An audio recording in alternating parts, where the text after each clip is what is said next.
ఒంట్లో శక్తిని అమ్ముకొని జీవించడం వేరు, ఒళ్ళు అమ్ముకొని జీవించడం వేరు. ఈ రెండింటికి తేడా తెలియని వాళ్ళు రెండు ఒక్కటే అనుకుంటూ భ్రమలో బతికేస్తూ ఉంటారు.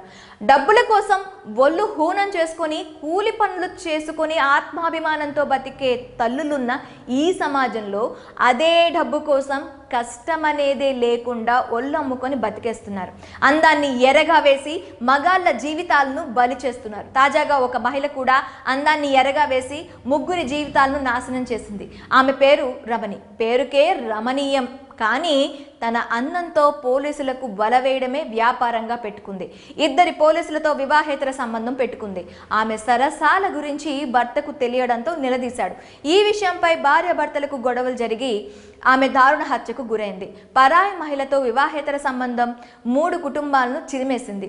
ఈ ఘటన తమిళనాడులో కల్లకురిచి జిల్లా ఉలందర్పేట సమీపంలో పిల్లూరుకు చెందిన అశోక్, రమణి భార్యాభర్తలు. తిరునవలూర్ ఎస్ఐ నందగోపాల్తో రమణికి పరిచయం ఏర్పడింది. అది కాస్త ఎఫ్ఐఆర్ గా మారింది. ఈ బండారం భర్తకు తెలిసింది. ఇది సహించలేని భర్త భార్యను నిలదీశాడు. ఇద్దరి మధ్య గొడవ జరిగి భార్య రమణిని దారుణంగా హత్య చేసి పరారయ్యాడు. ఈ ఘటనపై ఎడక్కల్ పోలీసులు కేసు నమోదు చేసి నిందితుడిని అరెస్ట్ చేశారు. కాగా భర్తను అరెస్ట్ చేయడంతో మరొకరి పేరు కూడా వెలుగులోకి వచ్చింది. విలుపురం జిల్లా మరక్కాణం హెడ్ కానిస్టేబుల్ ప్రభాకరన్ కూడా రమణితో లవ్ ట్రాక్ నడిపినట్లు తెలుస్తోంది.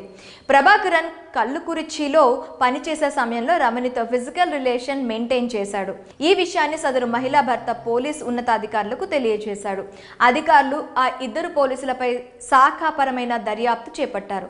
రమణితో ఈ ఇద్దరు వివాహేతర సంబంధం పెట్టుకున్నారని తెలియడంతో ఎస్ఐ నందగోపాల్ హెడ్ కానిస్టేబుల్ ప్రభాకరన్ను సస్పెండ్ చేస్తూ విలుపురం రేంజ్ డిఐజీ దిశా మిట్టల్ ఉత్తర్వులు జారీ చేశారు. నిందితుడిని కోర్టులో హాజరుపరిచారు. పోలీసులు మరింత విచారణ జరుపుతున్నారు. తప్పుడు మార్గంలో వెళ్తున్న వారికి మంచి చెప్పాల్సిన పోలీసులే ఇలా చేయడం ప్రజల్లో చెడు అభిప్రాయాన్ని కలిగిస్తుంది.